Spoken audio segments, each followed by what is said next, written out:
How's everyone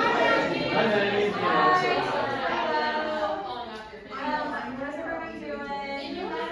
Good. Just for future reference, one of the scenes takes place entirely on the floor. So those of you in the back might need to stand or scooch your chair in a place where you can see the performance, because we didn't really figure out, we couldn't really tell what chairs could see what. So that's my little note. Thank you all for being here. I very much appreciate it. We're going to start off with a land acknowledgement. If we could go to the next slide. I'm just going to take a minute to read this. The Loyola University Chicago community acknowledges its location on the ancestral homelands of the Council of the Three Fires, the Ojibwa, Ottawa, and Potawatomi tribes, and a place of trade with other tribes, including the Ho-Chunk, Miami, Menominee, Sauk, and Meskwaki. I'm really sorry about everything that just happened. We recognize that the descendants of these and other North American tribes continue to live and work on this land with us. We recognize the tragic legacy of colonization, genocide, and oppression that still impacts Native American lives today. As a Jesuit university, we affirm our commitment to issues of social responsibility and justice. We further recognize our responsibility to understand, teach, and respect the past and present realities of local Native Americans and their continued connection to this land. Next slide. Hi everyone, my name is Maggie Bittinger, and I am a senior theater major with minors in musical theater, dance, and film and digital media. I'm joined today by Gabby Lobatka, who is a certified intimacy director through Intimacy Directors and Coordinators. During today's presentation, demonstrations will be provided by Emma Kester, Gina Sion-Benny, McKenna Van Ralty, and Joseph Cunningham. At the end of the presentation, we will have a Q&A/talkback, and I encourage you to stay and ask questions about what you've heard and observed today. This presentation will last for approximately 1 hour and 15 minutes. Phones need to be away for the duration, both out of respect for me and the performers, and for the performer's safety. Theatrical intimacy, when done well, looks very real, and we don't want anything done today to be taken out of context. If you would like to take notes or write down questions, I encourage you to go with pen and paper. Thank you so much for being here, and let's get started. So this is something that I have been looking into and researching for a very long time. In fall of 2020, Austin Pettinger brought in an intimacy director to our costumes practicum. We talked about masking and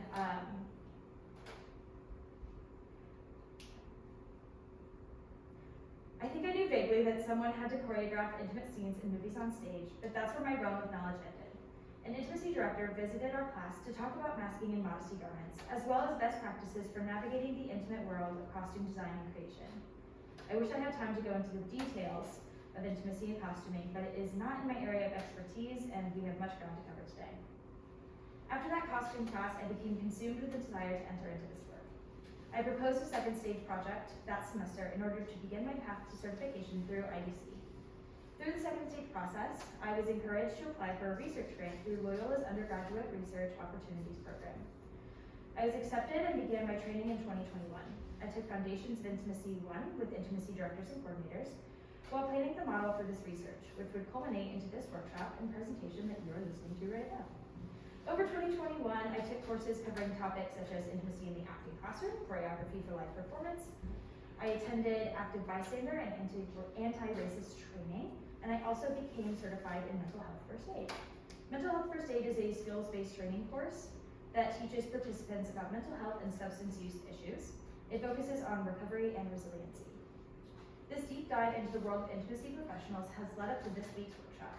I planned and executed presentations on the foundations of intimacy directing, consent, choreography, and tools for classes and rehearsals, all of which we'll cover today.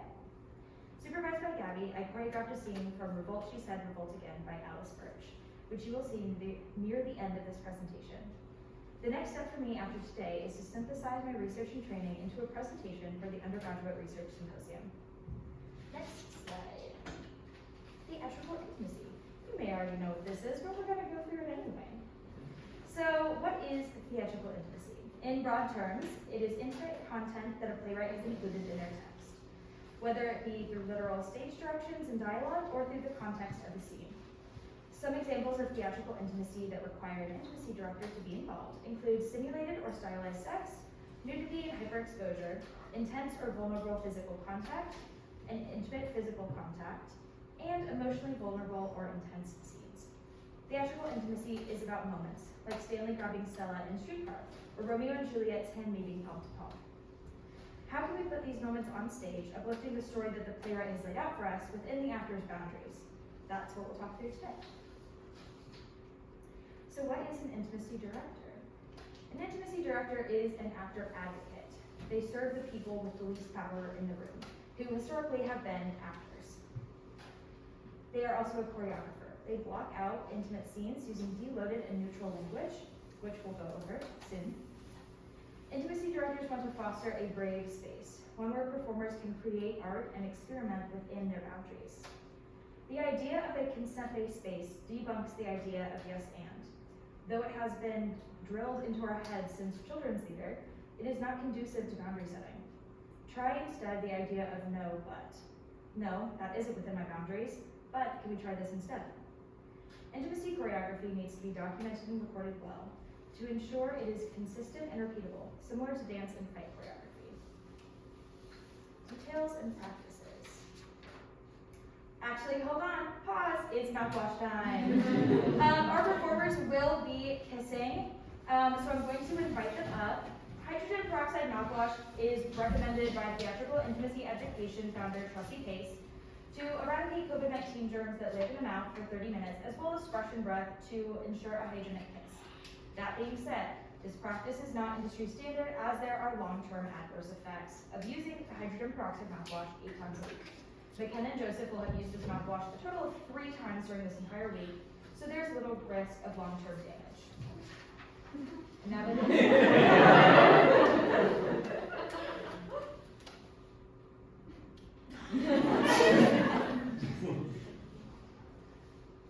this bit was not as long as it is. I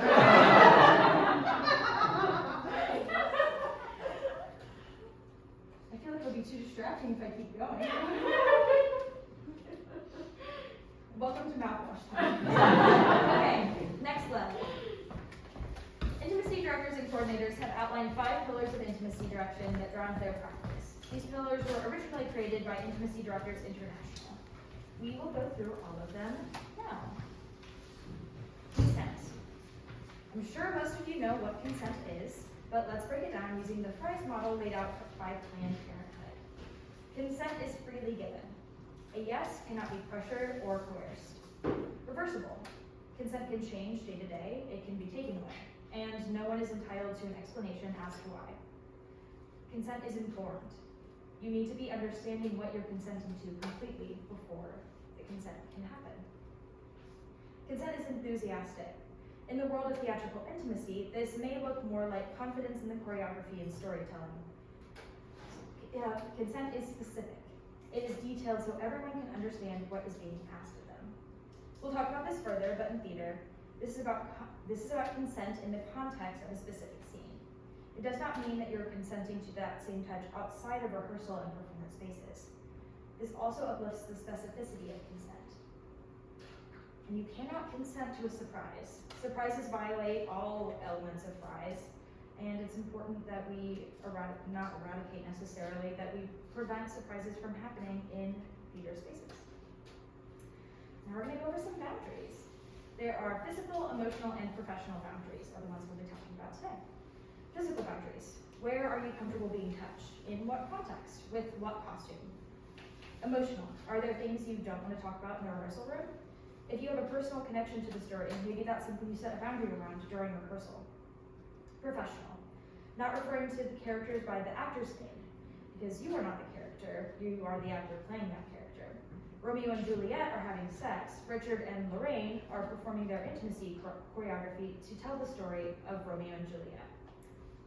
Creation of a community agreement can help set the boundaries for this, especially because theater practitioners are commonly friendly with each other and exist in a similar community. The dynamic may be different than one in an office workspace. So now we're going to go through some of the community guidelines that we established for this week. We wanted to create a brave space, as I talked about earlier, speaking from I to make sure the conversations are led with personal statements and not statements directed, and not statements that are intended to be for others necessarily. Your boundaries are perfect exactly where they are, and I will say that probably 10 more times. Prioritizing self-care was really important this week, and being gentle with ourselves. Reserving the right to speak in draft is something that I also am requesting from you all today, is that I'm speaking in draft. I'm still learning, and no one's ever finished learning. Treat others how they want to be treated. You can't ever assume that the way that you want to be treated is the same way someone else does, so ask. Boundaries can change, and we aren't entitled to an explanation. Gabby and I also talked this week about the fact that intimacy choreography can be weird, and that is okay, and that's part of it, and we are allowed to embrace that. So now I'm going to invite Erin and Riley up, and we're going to go through a little demonstration of boundary practice. This exercise is called a consent traffic map. This is a straightforward informational gathering exercise that can be done between two scene partners at the beginning of the rehearsal process. I'm going to get some water, and then they know how to do this, but I'm going to walk them through it anyway. Who wants to start? I can start. Wonderful. I don't know who actually said that. I wasn't listening. Okay. Okay, so Riley is going to start by indicating on her body with swiping motions around it, like the amount of touch you would need to brush powder off of your arm, where she is comfortable being touched. Indicating green, good areas, good to go areas with touch, yellow areas with hover, and red areas by speaking those areas. So take it away. The top of my head is yellow. The sides of my head to the nape of my neck and my ears are green. My face is generally yellow. My jaw and neck are green. The top of my shoulders are green. My arms are green. My chest is yellow. My stomach is yellow. My butt is yellow. The front of my pelvis is red. My back is green. My inner and outer thighs and my calves are green. The tops of my feet are green. And the bottoms of my feet are red. Awesome, great job. And now Erin is going to repeat back what she observed from Riley's boundaries. The top of your head is yellow. Your ears and your hair to the nape of your neck are green. Your face is generally yellow. Your neck and the top of your chest is green. Your arms are green. Your chest is yellow. Your stomach is yellow. Your front of pelvis is red. Your legs and inner thigh is green. Your lower leg is green. Top of your foot is green. And the bottom of your foot is yellow. Wonderful. And then step 3 of this exercise is for Riley to invite Erin's hands. Like so. Asking for consent. And you can step closer together. And Riley is going to guide Erin's hands in the same way she started with her own hands, over her body in those yellow and green areas. Top of my head is yellow. The sides of my head are green. My face is yellow. My neck and upper chest and arms are green. The front of my chest is yellow. My stomach is yellow. My butt is yellow. The front of my pelvis is red. My inner and outer thighs and legs are green. Top of my feet are green, and the bottom of my feet are yellow. This is also the moment in the exercise where partner B can indicate where they are not comfortable touching partner A, which did not come up in this past moment, and that's okay. Wonderful. And now they switch. My hair and the top of my head down to my ears are all green. My face is yellow. My neck and the top of my chest is green. My back is green. My arms are green. My chest is yellow. My stomach is yellow. My sides are green. My front of pelvis is red. My thigh and inner thigh is green. My lower leg is green. The top of my feet are green, and the bottom of my feet are yellow. Okay. So the top of your head to the nape of your neck is green. Your face is generally yellow. Your neck and shoulders and arms are all green. Your chest and stomach are yellow, but the sides and your back are green. The front of your pelvis is red. Your butt is yellow. Your inner and outer thighs are green. Your calves are green. The top of your feet are green, and the bottom of your feet are yellow. Did she miss anything? Seemed pretty good. She was right on the money. Perfect. You can also clarify if things were missed, but there were pros of this, so they didn't miss anything. And now step 3. Are you comfortable? Yes. Touching? I would be not comfortable touching your thighs today. All right, sounds good. All right, top of my head, my ears are green, my face is yellow, my neck and my chest, upper chest is green, my arms are green, my chest is yellow, my stomach is yellow, my sides are green, my front of pelvis is red, my thigh and inner thigh are green, my lower leg is green, my top of my foot is green, and then the bottom of my foot is yellow. Amazing. Thank you both.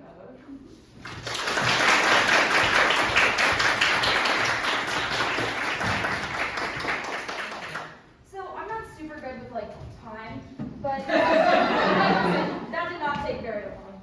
It is a quick, straightforward way to understand the boundaries of 2 scene partners. It can be done at the first rehearsal between scene partners or at the first day of an acting class.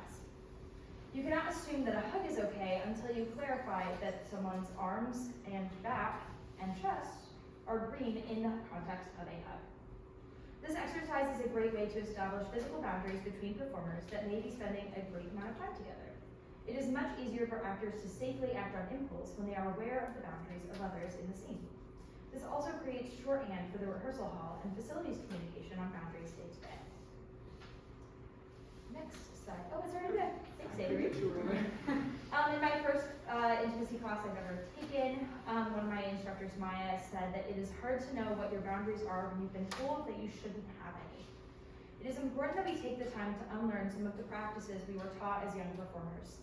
Your boundaries are perfect exactly where they are, and you deserve to have them acknowledged, uplifted, and respected. We're used to hearing yes and without understanding the magical world of no but. Communication is the next pillar. There are lots of questions that can be answered when it comes to communication. Many of them happen naturally during character analysis and table reads. What's the relationship between the characters? How long have they known each other? Have they been intimate before? It is also important that everyone is communicating about the physical environment and the costumes the actors will be performing in. Does the bed roll? You cannot choreograph a sex scene on a bed safely if it might move or if it cannot support the weight of both actors. Can the actors remove their shoes? What are the costumes? Are those costume pieces being removed? What kind of stage is it? The difference in choreographing intimacy in a thrust is dramatically different than choreographing intimacy on a proscenium. Actors need to be able to call a hold to receive the things they need. A moment to breathe, get knee pads, change or clarify a boundary. Actor safety is always the priority. Using neutral language helps everyone get the desired picture. How can an actor play hot and heavy? What are actors supposed to take from that? For an intimacy director, that can mean picking up the tempo, deepening the level of touch, using breath and sound at a louder volume more frequently, which all of which we'll go over very soon. Context. The context of the touch matters, as I said a moment ago, with the context of a hug. Context informs consent. The context can be found in the text, in stage directions, dialogue, or dramaturgy work. Collaboration between intimacy directors and dramaturgs can help inform what kind of intimate touch would exist in the world of play, which is a really cool crossover that I don't have time to talk about right now. If you can't explain why there should be a kiss or a touch in a certain moment, and you can't find the answer in text or in actor-driven character motivation, it simply should not be there. Storytelling is stronger when everyone understands the context, motivation, and world of the play. This is just as essential in intimacy direction.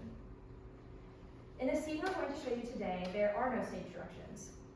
We use the text to build pictures and moments, and then added choreography from the context and from the actor's impulses within their boundaries.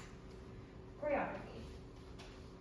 As I said before, choreography is led by context and based in consent. We use neutral language with these ingredients so that the stage manager can record it and it can be referred to if actors are confused or if an understudy needs to go in. If things are going beyond the choreography, having it notated helps to check what the plan was. Choreography also needs to be repeatable, just like other blocking, so that no one is surprised. If you kiss for 20 seconds longer than you're supposed to, that could set both actors up for a surprise. And as a reminder, you cannot consent to a surprise. Choreography may not be comfortable. Sometimes the choreography can be weird. But here's the thing. No good art is comfortable. Plays aren't written about picnic afternoons where nothing happens. Comfort isn't the goal of intimacy direction. The goal is to create choreography that is sustainable and safe, telling the story of the play within the actor's boundaries. Placeholders. These are tools that we can use when blocking intimate scenes. If you're trying to block a kiss, for example, and one of the actors has a question, they can't ask it because their lips are on another person. So we can use placeholders and use our hands to block out those kisses without our losing access to our lips. Placeholders can be used at the beginning of the process and then taken away, and they can also be brought back later in the rehearsal process if desired. We can also use placeholders for clothing removal and derogatory language that people may not want to repeat until opening night and until the final dress and opening night. A good rule of, yes, I just said that. That being said, you always need a plan B that can be used without notifying the stage manager first. Something that won't disrupt anything else. If an actor starts feeling ill, an understudy is going on mid-show, etc. Some examples of a placeholder for a kiss include a forehead-to-forehead touch, a cheek-to-cheek moment, a forehead-to-chest, lots of different options there.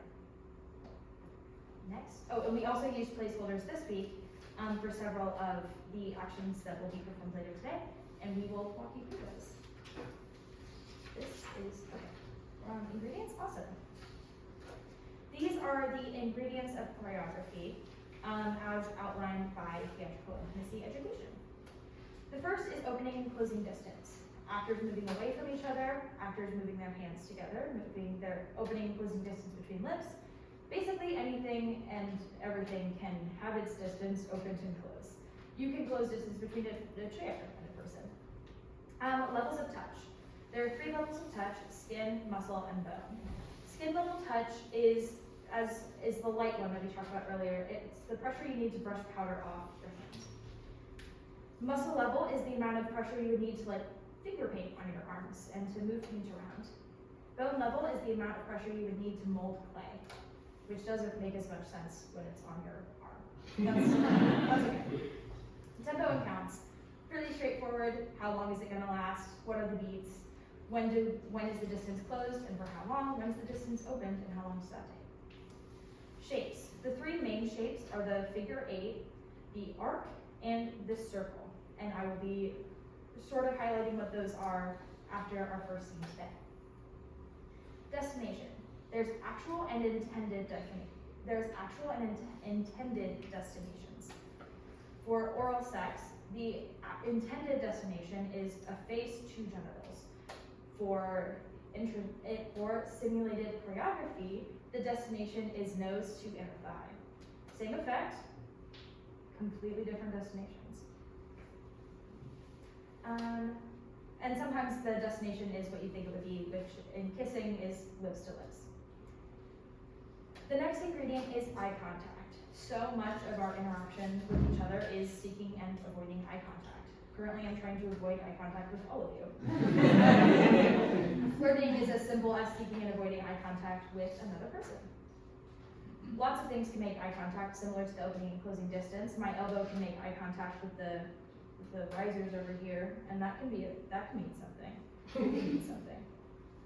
Which character looks at the other first, and how long does that take? Power shifts, which I don't have. They're not on that thing, and that's okay. This can also, and also it's weight shifts. Great. This is how we change positions, specifically moving in and out of simulated sex positions, is shifting weight to different parts of the body. For example, if you're feeling uncertain, maybe your weight is just on one foot. If you're feeling really confident, it's like an equal weight in 2 feet. If you're relaxed, a different kind of weight in 1 foot, maybe with bent knees. Yeah, just something to think about.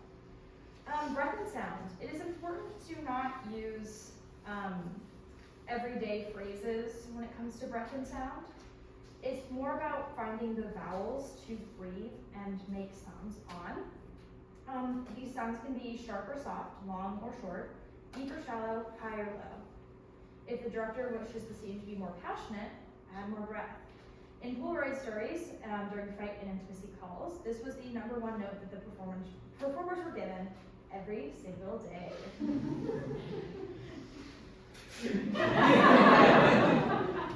Gravity and weight, which I kind of already went over, so that's super fun. Reminder, all intimacy must be grounded in the context of the script. The story is uplifted by the actors within their boundaries. Gina and Emma, come on up to set up for your scene.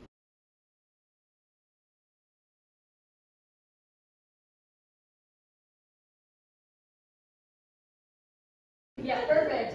Pleasure. So, as I said, intimacy should not spill out of the intimate scene.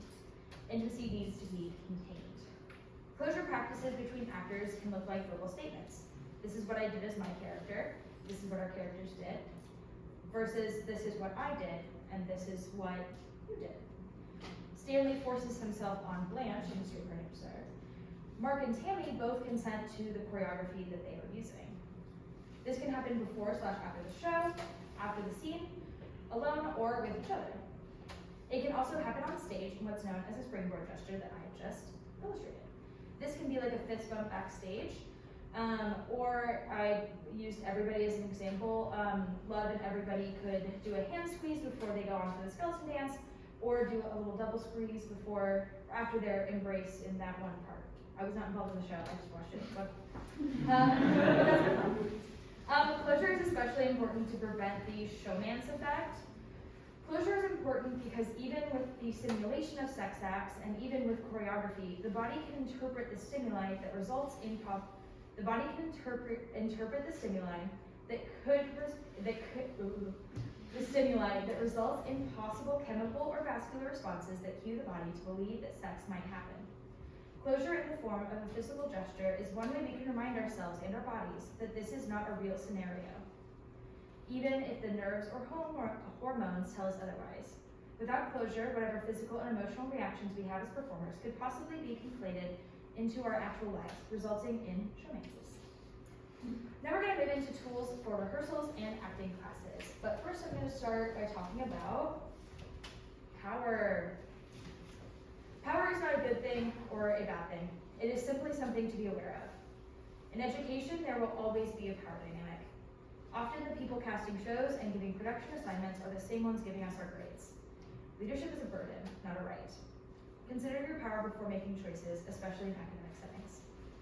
Intimacy directors are the ones who come into these rehearsal rooms with existing power dynamics and attempt to navigate that structure. The actor may not feel comfortable advocating for their boundaries for fears being labeled as hard to work with and never being cast again. Intimacy directors are the ones that directors can be frustrated with. I hear that that's what you want from this scene. That is not within the actor's boundaries, so they will not be doing that. Personally, I would rather the director be upset with me if it means that the actors are safe and their boundaries are uplifted and respected. Classroom tools. I believe that a lot of this starts with the scene selection process in acting classes and other performance-based classes.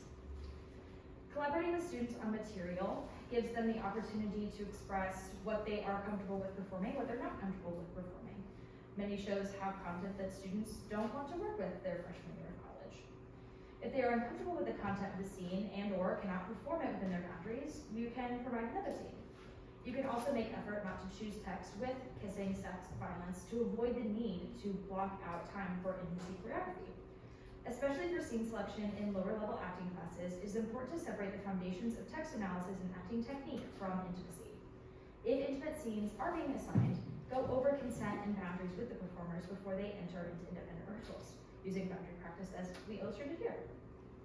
The basics of intimacy choreography are not overly complex. Does the context of the scene call for touch? And what can we do to uplift that story within your boundaries? Block out the beats. You can also take introductory courses on intimacy direction to empower you as professors and students to safely perform scenes that do have intimate touch. Reporting is essential.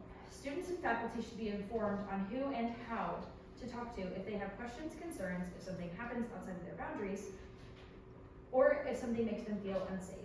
Along with this, clear language can communicate that if a student would feel more comfortable talking to someone higher in power because of a shared identity or a greater comfort, that is not stepping over anyone's head.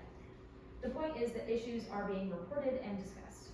Loyola's Department of Fine and Performing Arts does have a communication/reporting table tree thing that goes up to the dean of students.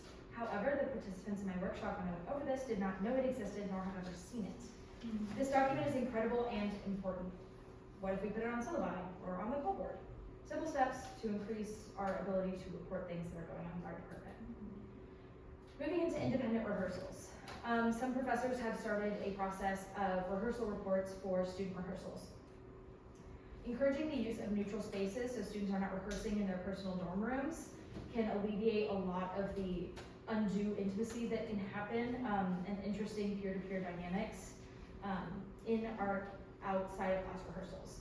These rehearsal reports can be very simple. What did you accomplish? What did you work on? Where and when did you rehearse? And who was there? This is also another avenue for reporting anything that goes on in those rehearsals that doesn't make you feel safe. If we start building consent-based spaces with freshmen and teach them how to set their boundaries, these freshmen can go the next 4 years continuing to create this dynamic of consent and brave spaces for each other. Fear of retaliation cannot exist in a consent-based space. There can be repercussions for setting boundaries.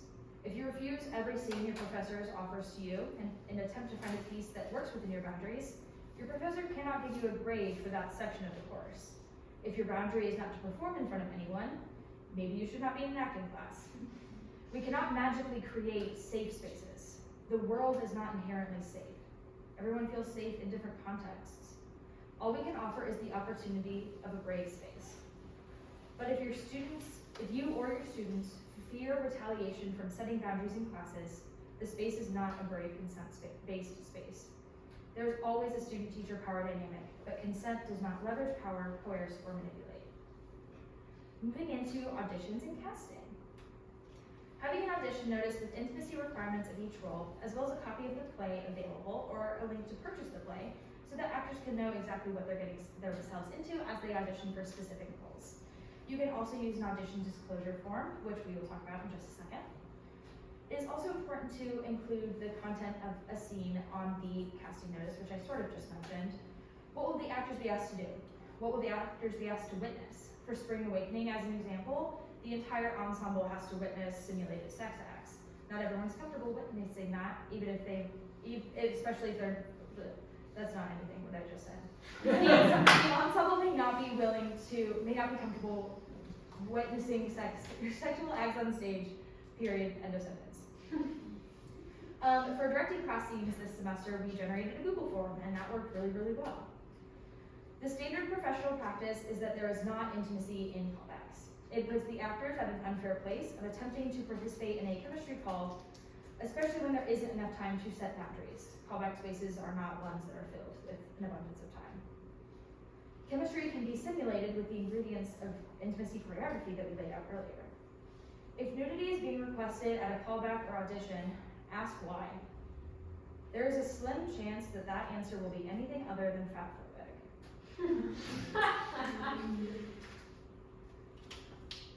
This is, as you cannot see because it is so far away from your eyes, is a sample audition disclosure form. We can go to the next slide, which is the Google form. So this is what we did for directing class scenes this year. We put a little disclosure up here. Note that not all scenes contain intimacy, which is important because not all of our scenes did contain intimacy. We have another document that links to each and every play and director and what content is in each scene. So you can say on the form, there's a little thing at the bottom like, I absolutely do not want to be in this scene, or, oh, I am comfortable with that in the context of this scene with this director. Then we phrased questions like this on a yes, no, or need more information basis. Are you comfortable with performing non-sexual physical contact? Performing realistic theatrical intimacy? Kissing? Partial nudity? In the case of the directing scenes, this was a removal and change of shirt. Performing text discussing or alluding to sexual intimacy. A big one that came up this year was referencing graphic sexual acts with animals. Because that's not something you might think of right off the bat, but it is something that a lot of people were not comfortable with. Moving into rehearsals. Hire an intimacy director. However, intimacy directors are expensive, and storefront theaters cannot may not be able to afford an intimacy director or afford an intimacy director for all of the rehearsal time that may be needed. So that's okay. And you, as people in rehearsal rooms, can focus on boundaries and consent. Let the context justify touch. If you cannot find a why behind an intimate action, don't do it. Eliminating the just kiss mentality is also a really helpful tool if you do not have an intimacy director on a project. Stage directions such as they kiss is often conveyed to performers as like, okay, that's what you do, but there's much more that goes into a kiss than just kiss. And there are also other ways the story can be told within the actor's boundaries, as I've illustrated with like the forehead to forehead and the cheek to cheek and the forehead to chest. They all look beautiful and convey the same reaction. Next slide. To quote Samuel Beckett, ever tried, ever failed, no matter. Try again, fail better. Next slide. This is not easy. This is not an overnight fix. I can't wave a magic wand and make our DFPA here this magical intimacy director filled consent space and remove every issue that we've ever faced as a community.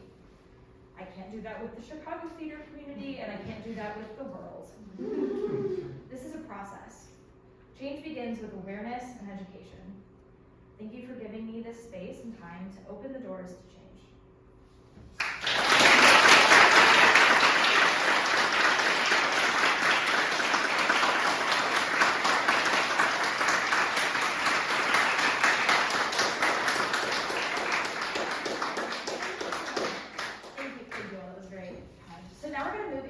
Q&A space. It's okay if you don't have questions right off the bat. That's a lot of information. So I prepared questions for you. Also, we don't really like cast questions. If my cast and participants who want to come up to participate in answering questions, come on up. I'm gonna sit on the spot. Think about the chair situation. That's a chair. I don't want to be above anyone. I'm just gonna stand on one foot. I'll stand over here with you guys. We're standing. This is also a good transitional moment if you need to leave. Like, this is the time to skedaddle while we're like in transition here. But if you have questions, go for it. Or I can, actually, no. I'm gonna start with a question for Gabby. Gabby was our intimacy director on Polaroid Stories. So Gabby, I would love to know, what was it like working with us and Loyola as an intimacy director? Yeah, so working here, it was the first show back from the pandemic at an academic institution, and a lot of what went into intimacy directing was also upholding the COVID protocols for that particular production. So that was really exciting to me as an artist, that I had to figure out new ways for characters to kiss that was not kissing, because the playwright asks for kissing and we could not. I feel that what was yielded artistically was something that all the actors could be invested in and had ownership over, and still conveyed the entire arcs of those characters and their relationships. So I felt that it was successful in that way. Working at a university is always fun for me. I like to laugh a lot during this stuff because it is weird. It's weird. We're kissing each other, we punch each other, but then we do it again the next day. It's weird. And yeah, it just brings me a lot of joy to work with young artists because they have such a hunger for learning a variety of different ways of how to tell stories. So I hope that answered the question. Yeah, absolutely. There you go. Any questions from the room? Cool. Back to my question. Yes. Yeah, I mean, you touched a little bit on it, but like, if you want to like walk through a little bit more about what if you are cast or offered a role and there's a bit in a show or whatever that it's like integral to the plot, but the actor isn't comfortable with it. Like, how do you work around that? Or Yeah, well, hopefully, I mean, I as an actor, I make sure that I read the entire play before I even go into audition. And so I encourage you all to do the same so you know the context of whatever this action might be, because I know for myself, like, just kissing a random stranger isn't within my boundaries, but after rehearsing several months, knowing that I have an intimacy director and knowing the context of said kiss and why the kiss is happening, that can make me feel more confident in doing said choreography. Now, if it's a thing where nudity may be required for the role, I would be upfront in my audition form saying I do not want to perform nude. If the director really must have you for the role, then they know that your boundary is there because you've articulated it. And once that offer is extended, reminding, hey, I want to play this part, however, just a reminder of this boundary here. What is the story that you're hoping to tell with nudity? And how can we accomplish it in different ways? So for example, oftentimes, nudity on stage is probably hyper vulnerability for that character, hyper exposure for that character. Maybe there might be shame involved. There can be other ways of doing it. We can do creative masking. We can have costume pieces that cover nipple line, crush. We can have draping that happens to cover certain areas while still exposing the shoulders and back, so we can still have vulnerable actions. It's all about getting creative instead of going with the first thing that comes to mind when telling that story. Then that's the whole thing about collaboration and consent too, right? The yes and, but also no buts. Because if we say yes and to every single creative offer, then we just have a flavorless soupy dish as opposed to a well-curated meal.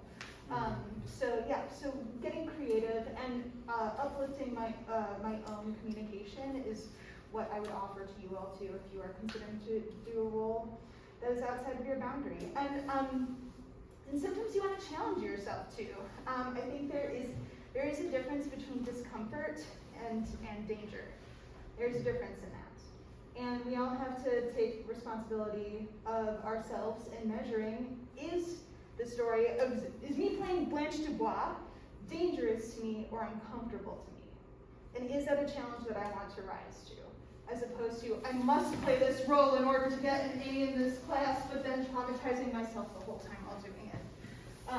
So yeah, some things to think about. Y'all as a group, I would love to hear some of your thoughts about like this past week and perspectives on intimacy directing now versus when you came into the workshop. Do you want to start? I mean, I was looking at everybody else. Well, I can start with it if you would like to. What do you want? I'll start. Great. So I had a concept of what an intimacy director was before coming to Loyola and through my high school theater. We never had an intimacy director because we were a very small Catholic high school, but my director was a pretty knowledgeable person, and they described, okay, I will do my best to make you all comfortable, which sometimes she did well and sometimes she did not so well at, but she said, normally in a professional setting, this will be handled by somebody who is more trained in such coordination and choreography. So I had an idea of what it was coming into this workshop. I did not know necessarily like the technical aspects of it, like the neutralized language, the boundary exercises and whatnot. And I also did not know that there were so few intimacy directors. I thought it was a more expanded upon thing because I just had known about it for so long. But after this workshop, I'm really grateful that I've been given these tools that I can take forward into my career and utilize just to make my fellow coworkers comfortable, to make me comfortable, or not necessarily comfortable, but like safe and reduce harm in these spaces. I would say first and foremost, for me, like the biggest takeaway is my bare minimum has raised. I am not going to be okay with certain things that I was before because I didn't realize how easy it is to make it so much better. I have never engaged in front of an audience in the way in which I did today, ever, and never would I ever have thought I would have been comfortable with it. But like truly, like working with Gabby and Maggie, like not only gave me confidence as a performer, like that I was acting well and that I was like, you know, like pulling it off, but that like I was able to then leave that scene Gina, and like the Gina who did not do that thing on stage. And freshman year, I was in a scene where that similar thing actually was happening, and there was none of this, like nothing. And it, you know, now I'm like, oh shit, like that should not have happened. And like, but I just wish like I had this tool belt, which is why like for real, like all you freshmen in here, like take these tools. Like I wish I had like this tool belt freshman year to like go into that space with that person and be like, hey, like, can we talk about destination? Can we talk about breath and sound? Can we talk about opening and closing space? Because like, it just made a world of difference, like how honestly, like in that scene, it felt like Gina, but now it doesn't. And now I know how to do that, and make it a character's choice. And I told the story all the same, you know what I mean? So this was all very validating, it was very comforting, it was very helpful, educational, like, especially being a senior now, like I said, bare minimum raised. If there's intimate action and not an intimacy director, I'm gonna ask why. I'm gonna ask, will there be one? I'm gonna ask, you know, I feel uplifted to like advocate for myself and my safety and my boundaries now, which is incredible, so. I think someone had a question, Olivia? This might get a little deep, but it does exist in the performance world. How would you say the procedures change in the occurrence that children are involved? I'm not saying like there are TV shows where sometimes the content is really heavy and children have to do things that are a lot more adult than what they're used to, even in just like a community theater setting. I was 12 years old, told to kiss someone, and nothing more than just like, you're gonna kiss the boy in this scene. And like, I'm just very interested to hear what you have to say about like children procedures. Yeah, so minors can't consent. Yeah. So they can't consent. So whenever I've worked in a high school situation, I have collaborated with the director of whatever play it might be to write up a statement of like, this play might require this, that, or the other thing. Being really transparent about what actions we might ask to simulate or to perform, and having the parent and their student go over it so that they could be really well informed before even beginning the process. There are people who specialize in intimacy for minor performers, and that is not my personal specialty, but there are some classes that I know IDC has that you can take if you are interested in becoming like a high school teacher. That would give you some more tools for that. But ultimately, again, minors can't consent. So I am very sorry that that happened to you. And hopefully more work like this permeates so that you won't be put in that position as a 12-year-old ever again. Yeah. Yes? I just had a couple I was really inspired by maybe placeholders in terms of like acts of intimacy within a rehearsal process. And I would just love to hear a little bit more about how and why those might shift when they're used and when they may be employed or when they're maybe taken away.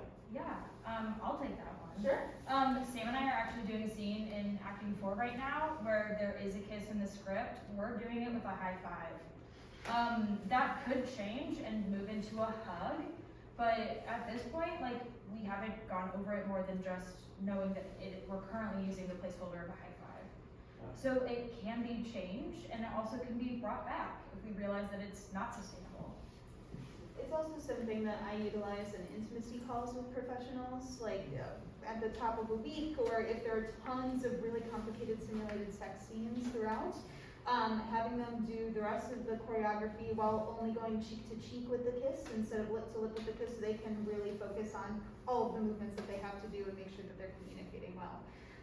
So yeah, it comes back, like, yes, it'll go away, but also it might come back. I usually keep them until like tech week or until the actors are like, can we please practice the kiss now? Got it. So just to clarify, when you do put a placeholder in, it is in lieu of one specific action? For me, yes. Okay. For me, yes. I don't know if you have a different method that you are No, that I've only, this week we used it for specific movements. Yeah. If you guys wanted to talk about that. Yeah, like my placeholder was my hand on my knee. Oh. So in rehearsal, especially that first day, we were in front of the entire group, so we only did placeholders. And then I actually asked Mackie yesterday before our rehearsal, like dress rehearsal, if I could run the choreography with her one-on-one, because I hadn't done it in a few days and was feeling insecure about like the physical movement, but I wasn't comfortable trying it for the first time, like in the rehearsal setting, so I just was like, hey, can you take a minute to review this? And like, because it was the first time I hadn't used the placeholder. Got it. So like, yeah. Yeah, for our scene, we use the placeholder of a forehead touch for the kisses, and we only removed placeholders last night for our dress rehearsal, and then today we just ran it again, and we reinstalled those placeholders for our rehearsal before all of you lovely people showed up. Yeah, it was just like, it's a good way to mark it and not have to do it when you don't need to, which is like, you know, it's a little bit easier and more comfortable when it's just a rehearsal setting, so yeah. And they're also very useful if, the show that I just opened this week, the directing team wanted to work on scenes that contained intimacy before I could actually come in to choreograph it. So I offered them a placeholder of whenever there is a moment of touch or intimacy, let's do a gentle high 10 with the actors together so that they can just get used to that contact happening at that point for punctuation, and then I'll come in and choreograph it. So it could be like working up to the desensitization or getting used to doing the choreography, but it could also just be, we don't have time to do this yet. We'll get back to it later. That's what it is. Thank you so much. Yeah. Incredible. I don't know your name, but Oh, Alex. hi, nice to meet you. I'm Maggie. I had a quick question because we were talking about documentation and understudy. How does it work in a situation where, because obviously when you're rehearsing with the main cast, you have two people who discuss and go over their boundaries and choreograph based on those boundaries. When you're in a situation where there's one or multiple people covering a role and there's different combinations of people that can be performing those roles, how does that manage?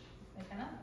Yeah, so the general choreography will be taken down, like this is this landmark for this section, this is going to happen, this is going to happen, kind of a thing. And when I come in or my assistant comes in to intimacy rehearsal, we'll start by talking through the choreography that exists and checking in and seeing if that is within that actor's boundaries, and if not, or if they're much taller than the person that they cover, how do we adjust for that, you know? And making sure that the choreography tells the story the best way, again, within those people's boundaries. So it is a conversation, it is malleable, but it's malleable in collaboration with the intimacy team and not just go figure it out, understudy, because understudies deserve to have their own boundaries too. For Cinderella at Paramount, an actor just had different instincts than the person that he covered. So the way that he would perform this particular kiss was a slightly different pattern than it would be if the principal did it. So knowing that, being like, okay, so when you go on during our intimacy call, communicate that with your scene partner, whoever it might be, and make sure that feels good before I move forward with it. Mm-hmm. Yeah, I just have a question. Since there are, it's a relatively new profession in like the world of theater, just like good starting places with IDC and like just how to begin a journey to sort of to take part in this kind of intimacy direction work. Yeah, so I asked for money. It's expensive. So I took Foundations 1, and that one's like $500. And that's like a 6-week course. And then I took some classes from Theatrical Intimacy Education because they are much cheaper. They have conflicting ideas about certain things in the world of intimacy direction. TIE is an advocate for not being certified. IDC is the certifying body. So I am continuing my pursuit of certification with IDC, but I have taken some classes with TIE that have been very beneficial. And it's also important for me to keep in mind, like, what tools do I want to keep for best practice? And that's something Gabby and I have talked about a lot this week, are the different ideas and what actually is important to take from everything. Yeah, I myself have taken classes with TIE as well. Just because who knows what tools serve you best? You're an artist, you might not need that paintbrush, so why would you use it? Yeah, so IDC has a leveling system, but they also have individual webinars with specific topics that you can engage in. They do have sliding scale payments as well. And TIE also has different levels of payment that you can do. They also have like individual classes or maybe a double week class or something like that. But yeah, there are a lot of the individual workshops are like 6 hours in one day, and then you can learn a lot of stuff and just have some basic information. Yeah, Madeline. So I have a question about situations where there might not necessarily be an intimacy director, and about like building that space, like as a student director with the performers, and how, like, what are some useful tools, like after knowing the actor's boundaries about like warming up to that place, because maybe if it's not like, let's start with this like very intimate moment right away, like what tools do you feel like are very useful to like establish that safe space and like work up to the place where the actors would define their boundaries? Yeah, well, as Maggie outlined in her presentation, really uplifting and talking about context and the reason why these things are happening is a really great way of starting.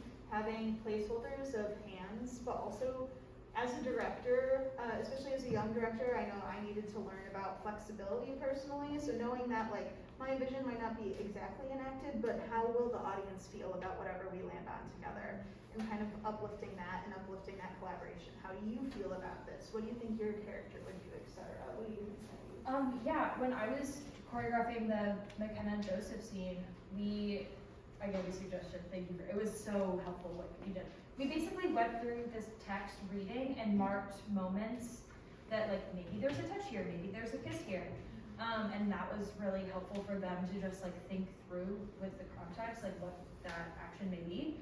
And then we went through it in space very slowly, and when we came to those moments, we held, and then worked out what that choreography might be. So it was a table read process kind of thing, and then an in space, what are the impulses, and then it moved into what is the choreography and the blocking. And note, it's talking about the impulses, not just doing things to each other. Yeah. Also, just going off of that, it was also really helpful that Joseph and I, like, together established our own boundaries and had discussions about, like, the content, like, what, of all of those beats of touch and those moments within the scene ourselves. So then we were able to sort of come to an understanding about our own boundaries and what we were comfortable with, and then we were also able to share that and discuss that with Maggie during choreography of the scene. It was a really collaborative process, which was very surprising, and like that was not what I was expecting coming in. Yeah. And one more vital element is also being there. Like, I feel like sometimes, especially at younger points in my career, the director was often go figure it out in another room, or go get comfortable in somebody's dorm. Nope, that changes the context, and now there's no audience, so how do we know that this kiss is even effective in the way that the director wants, right? So being there and being present to be that third eye, to have that stage manager there, helps uplift the context of this is a work environment, and also we are trying to accomplish a story together as opposed to putting you in strange positions. Yeah. Thank you. How does intimacy direction work when, for example, that the scene where there's no like touching? So how does boundary work? How do you deal with content where you're only talking about sex but you're not actually physically touching each other? Yeah, so that was a part of the purpose of me wanting to do the same thing 2 ways, was to find that difference. So there was choreography involved. Because they weren't interacting with each other physically, there was a lot more space for acting choices rather than needing to explore like boundaries and choreography with each other, which was cool. So Emma was able to like find their own impulses and like take off their jacket whenever they wanted to because it didn't affect Gina in any way. Now with Gina, that was choreographed. So what looked like clitoral stimulation was Gina having her open palm close to her belly button and then making figure eights at a muscle level touch on her inner thigh. But it looked real. Do you want to talk more about that, Jean? Yes. So, what do I want to say? You don't have to say anything. No, I know. I had a spot though. It popped up. It was needed, even though we didn't touch. It was needed. I would have, like I said before, in a similar context where I did do something similar to that, like I was uncomfortable. So like, I think like I'm glad that it was put in this context because, like I said, bare minimum raised. Even if we're not touching, maybe I'd like to talk to someone about that. And also, like, additionally, like, I actually did ask Emma a couple of questions because I didn't want any eye contact to actually throw Emma off in the intensity and, like, as the conversation kind of got more intense, I didn't want to, like, throw Emma off guard if I decided to make eye contact when they weren't quite ready for it. Especially just because I was thinking myself, I was like, yeah, if someone, like, approached me that way all of a sudden, I might be thrown off guard and feel uncomfortable. So there was a certain line that I was like, is it okay if I look at you during this line? Because it's like kind of intense, but I want to try it. And Emma was like, yeah, that's great, let's try it. And I think period makes sense. And likewise with like removing my jacket, even though that wasn't really something that affects Gina like directly, I gave her the opportunity to be like, no, I'm not comfortable with you removing your jacket in this moment. That was also a choice that was made while I wasn't in the room. So Emma was like, oh, by the way, I'm gonna take my jacket off. Like, it was just something in the scene that we hadn't done together yet, that directorially Maggie had a discussion with Emma about. So like that was helpful to be like, oh, that's gonna happen, cool, now I know. Because we could see each other through the screens, so like, it was, it was happening. It's very much in connection to you can't consent to a surprise. Like, even if nobody is touching you physically, it is still a surprise if it's happening and you have not talked about it. So really just touching base about whatever action you're going to perform it's incredibly necessary, because if you don't discuss it, then it is a surprise and you can't consent to that. And likewise with the positioning of Gina's camera, if you notice, she like positioned it further downwards, and that was something that we had talked about and been like, yes, this is okay, that I'm gonna be able to see that movement happening. Right. Yeah, I wanted to ask a little bit about, like, since as an English director, you're coming in as not the stage manager, the producer, the director necessarily, like, I'm curious about, like, being the person who's trying to dismantle the yes and model, because, like in, like a 0 breaks, 5-hour rehearsal with a bunch of like minors and one adult in a room, and the adult is like, make out! Like, it's hard to say no, obviously, which you said. But I wonder, like, how are some ways that you create a space where an actor isn't like policing themselves to say that something is okay when it's not? Yeah, well, so similar to what we did in Polaroid Stories, I usually begin my Polars as a process with a workshop, a consent-based workshop, that helps lay down vocabulary and a culture of how do we work with each other, how do we make offers to each other, how can we receive and still be creative with each other without just throwing things at the other person. So that is about laying down some foundations of communication. May I do this? Yes. May I do this? No. Okay.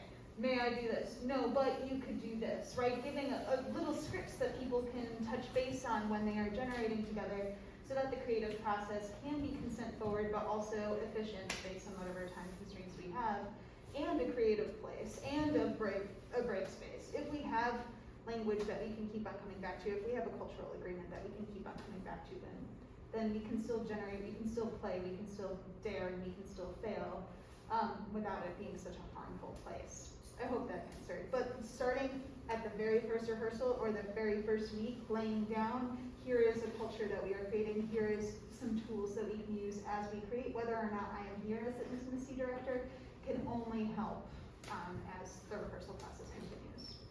I'd also like to add on to that, the but of no but is really helpful with that, of being able to say, not just like, oh, I don't like that, but acknowledging there is an impulse for some kind of connection or some action here, and being given the permission to offer an alternative rather than, oh, we're just not going to do a kiss even though it says it, and then that's where you get frustrated, right? Of like, well, it tells you to do something, and really it's telling you to do something. it really, most of the time, doesn't matter what the something is as long as it is conveying whatever the intended meaning is. Yeah, and I think that's why I like to utilize language like I would like to make an offer, because offers can be accepted or rejected, right?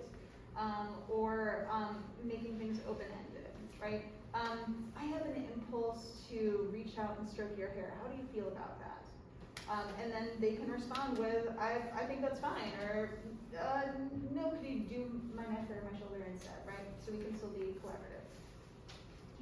Yeah, and I think going off of that, like if you start, like let's say you're like with a scene partner, if you start the rehearsal off with setting your boundaries, you like can actually prevent those impulses from happening if it crosses one.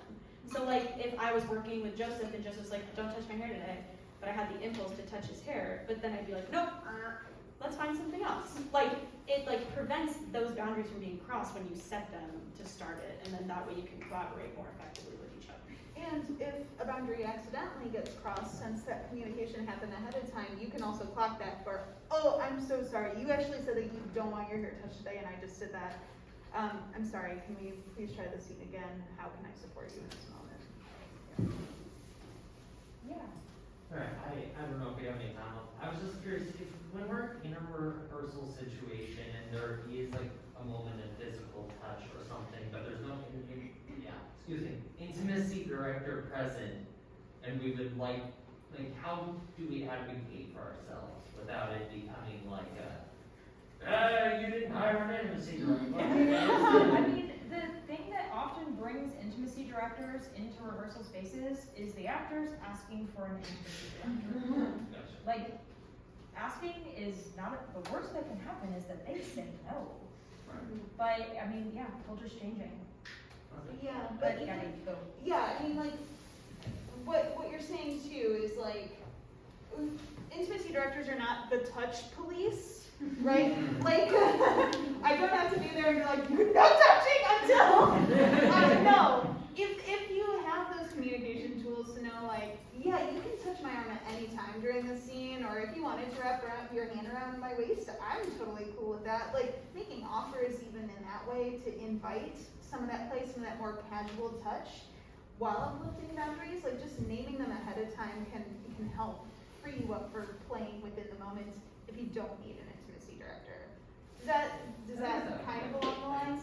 But ultimately, like if you have an intimate scene, someone is kissing, someone is stimulating another person, there's makeout, whatever it might be, having an outside eye, whether it's the director helping sculpt it, or hiring an intimacy director, or having an intimacy consultant, just getting on a phone call on how can we facilitate this? Because yes, I mean, my training was expensive, so I have a rate, right? But I have a consultation rate as well, right? I mean, you can ask questions via email, whatever it might be. There are resources available to you if you don't want to go the whole hiring an intimacy director route. Does that kind of answer? Gotcha. Thank you, I appreciate it. Cool. Yeah. Would you like to talk about maybe like the intersection between intimacy and maybe fight choreography, or intimacy and dance choreography? Yes. Do you have any insight into that? I do. Actually, I have all three. So I was an acting major, directing major, and a dance minor in college. And I started out as taking stage combat to supplement my acting education, and discovered that I really liked it. And as a part of my dance minor, I had to study dance composition. So I was learning how to choreograph over here, while I was learning how to do fights over here. But also, my type, it's not a type, but the habit that people casting me tended to be the one who got assaulted, or the one who, tragic story. I have sad eyes, apparently. So, I would have to advocate a lot for myself before this technique or this training existed. And a lot of it came from dance. So like, okay, so this has to be repeated every day. Could you do this to me here? Or how about this? Or there's this violent moment here. All of the things that you mentioned, all of those specialties, they are all intimate, is the thing. Violence is intimacy, dance is intimacy, intimacy is intimacy, because we're all telling a story of vulnerability in some way, or we are telling a story of touch in some way. Stage combat training tends to be a bit more technique focused. How do we tell this broadsword fighter is really good at broadsword fighting? How do we tell that this fox studied small sword for 20 years, that sort of thing, right? And there are emotional stories that go with the choreography, but it's more technique focused, right, versus dance, which again, you start, depending on the school of dances that you start at, very technique focused, and then expand into story and more evocative telling. All of them require evocative storytelling with the body. And so it's just like, I think that's the major intersection, it's evocative storytelling with the body. Yeah. Did that answer? Okay, so that is all the time that we have today. I'm sorry that I have no concept of time. Thank you for holding me accountable. Someday maybe, but probably not.